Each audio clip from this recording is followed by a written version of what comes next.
So I've personally thought all this time that the biggest person to blame for the ruining of characters, the way the Disney trilogy went, how it's splitting the fan base or has split the fan base, is basically Kathleen Kennedy's fault. I think mostly, even Rian Johnson, I think, would have wrote The Last Jedi considerably different if Kathleen Kennedy wasn't looking over his shoulder. Let's take a look at an article that's got a little bit of evidence, a little bit of a hint towards what I'm saying. So here we see it in Bounding to Comics, and thank you guys once again. Collider Steven Weintraub posts, then quickly deletes tweet claiming a lot of the blame on Star Wars The Rise of Skywalker falls on Kathleen Kennedy and Michelle Rajan. Apologies if I'm not saying that correctly. And not just The Rise of Skywalker, the whole Disney trilogy, basically. According to a screenshot of a now-deleted tweet, Collider editor-in-chief Stephen Frosty Weintraub recently spoke with sources close to Lucasfilms who claimed that a lot of the blame for the lackluster Star Wars Rise of Skywalker falls on Kathleen Kennedy and Michelle Rajan. Can't say that correctly, not very concerned. Apologies again. So, yeah, okay, so let's stick with Rise of Skywalker. Whatever. I'm pretty sure it was everything, including Solo too, as we pretty much know. In the screenshot taken on January 4th and provided by Reddit user Eagle Shop on the subreddit Saltier Than Crate, which I've been looking at for about a year now. It seems like everyone knows it, but that's okay. Weintraub also stated that it was JJ who came up with bringing back Palpatine, which is pretty bad, which was a huge I guess he meant mistake, the final word allegedly being mistake. So here's his tweet. Learned a lot in the past few days about the behind the scenes at Lucasfilm. Very interesting. A lot of the blame on The Rise of Skywalker falls on Kathleen Kennedy and Michelle Rajan. Might do a story. Here's the story right here. They thought Rey should have no weakness. She should be powerful through every movie, including the last one, and beat Palpatine and only be scared of herself. And it ends up making the movie pretty bad.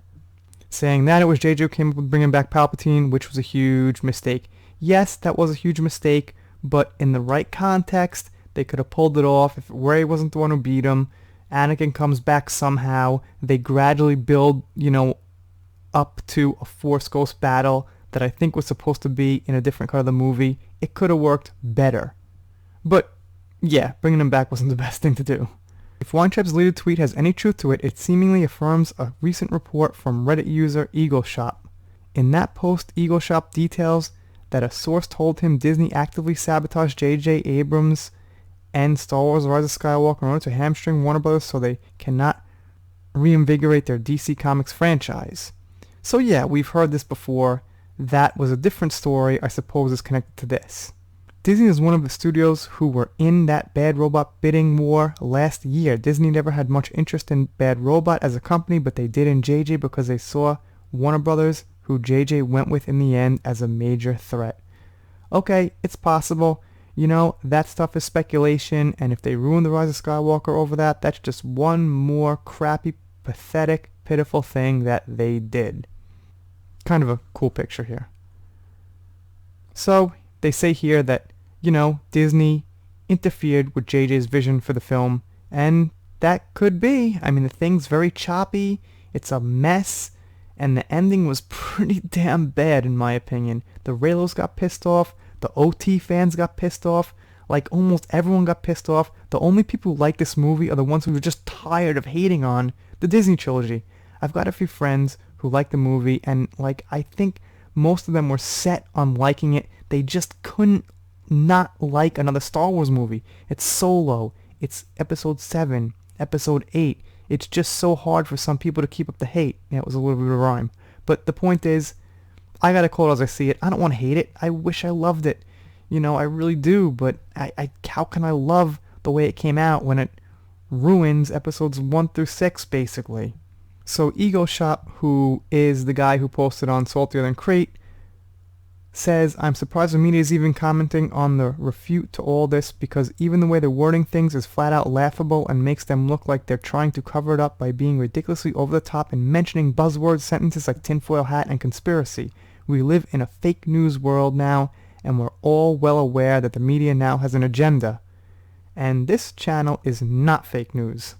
Unless I report on fake news that I didn't know was fake news. which is possible.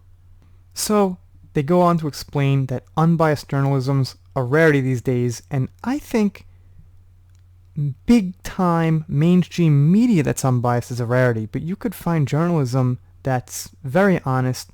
They're just smaller venues. I personally think some YouTube creators, some more low-level articles, some more private website type things, but, mainstream media seems like it's, like always. It's been like that since I was a kid. That's just how it is. They cover up for the biggest buck, and that's how it goes. Anyway, I'm going to link this article below. There's a little context left out at the end, some speculation, a little bit more detail about, how maybe JJ's movie got ruined, or his version got ruined, I should say. Okay, doing shoutouts, special thanks, things like that, ending it here. Kind of a screw up when I said okay, but I screw up the end of videos. Still not a complaint. Very happy about that. See you next time.